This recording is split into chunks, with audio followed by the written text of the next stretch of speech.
the Holocaust Memorial is by Ulysses Urbano and Marshall Mavhura.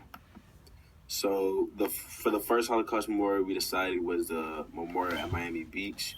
In 1984, a group of Holocaust survivors developed this idea to build this memorial.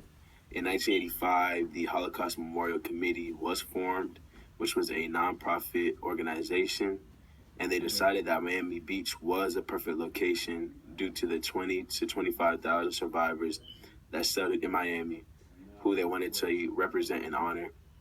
But though many did disapprove of the memorial, for they felt Miami should be a place of fun and not something saddening and heartbreaking. Also, many thought this memorial was religious and felt as if it was a violation of church and state separation. On November 27, 1984, a meeting of over 500 citizens with the Miami Beach Planning Board decided on if the memorial should be put up or not, and 8 days later, it was unanimously decided that the memorial was to be built. So the Miami Planning Board decided on architect Kenneth Treister, and he was commissioned in 1985 to design and sculpt the memorial.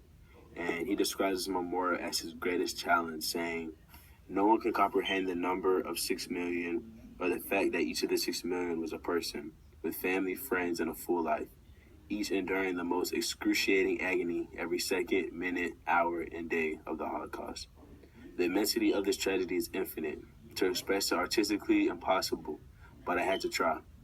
And it said that it took him about 5 years to complete. So as you can see through the images, Treister tried to put emphasis on the agony and pain that each man, woman, and child was suffering during the Holocaust, as you can see in each picture. So this is what's known as the Arbor of History. It's a series of black granite slabs that goes around the entire monument, as we'll see a picture later, that has photographs of Holocaust history and the names of Holocaust victims and survivors. To this day, names are still being sent in and added to the wall. So here is an image of a tunnel, which is part of the Holocaust Memorial. And throughout the tunnel, there are sounds of children singing songs from the Holocaust in Hebrew and playing through the speakers as you walk through. And on the right, there's names on the wall of the concentration camp that were in Europe during World War II. So our second memorial is the Warsaw Ghetto. Now I'm going to give you a little back of history. The first uprising occurred in April 1983, where German troops and police came to deport the surviving people in Warsaw and tried to send them to concentration camps. The uprising was crushed by May 1963, and Warsaw was left in ruins. During July through September 1942, 300,000 Jews were either deported or killed in the Warsaw Ghetto. The Nazis granted 35,000 residents in the ghetto, while nearly 20,000 people hid to prevent being transported or killed.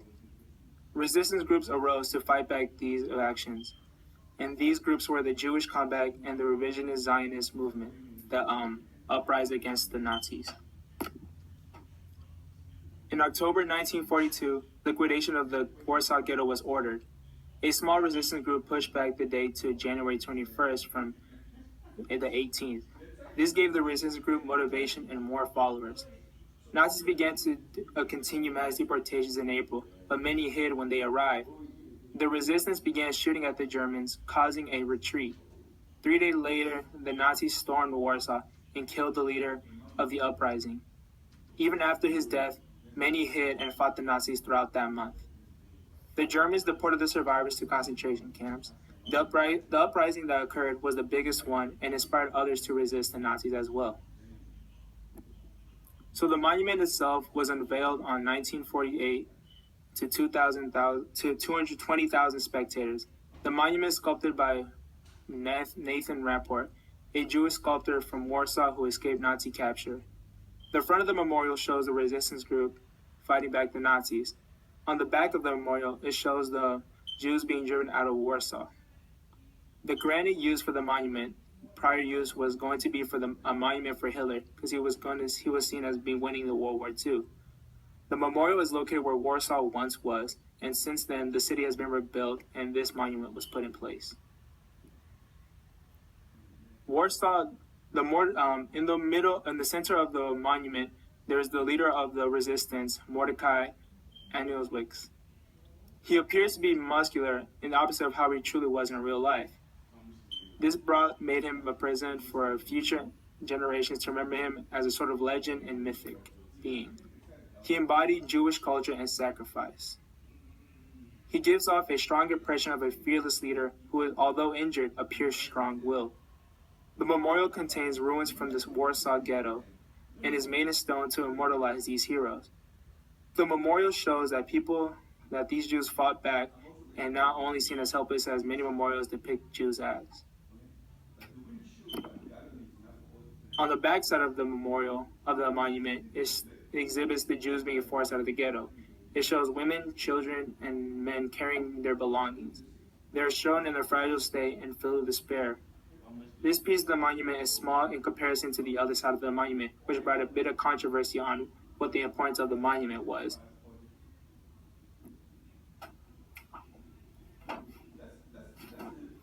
So here is our poster board, which we made on Padlet.com. So for some of the memorials, I'm just going to go through some of the similarities. So on the left is the Warsaw Ghetto Memorial, and on the right is the Miami Beach Memorial. And a few similarities we saw in this one picture is that these are the biggest pieces of the memorial, and they both show signs of strength and hope. On the left, Jews are seen as strong and looking up instead of looking in despair, while on the right, there's a strong hand going upwards towards the heavens, and seems like a sign of hope that better times are coming. The next similarity we see are they both have images of Jewish people in despair as well. On the back side of the Warsaw Ghetto Memorial, there are images of Jewish men, women, and children looking in despair and saddened, as well as on the bottom, which they have surrounded around the memorial in Miami. There are images of men, women, and children looking in despair and in agony. And the artist made sure to show each person in pain throughout both of the memorials. And a final similarity we've seen between these memorials is that both of them are in the center of the city. The top one is in the center of Warsaw. As you can see, it takes up much of the space, as well as the bottom one, which is in the center of Miami Beach.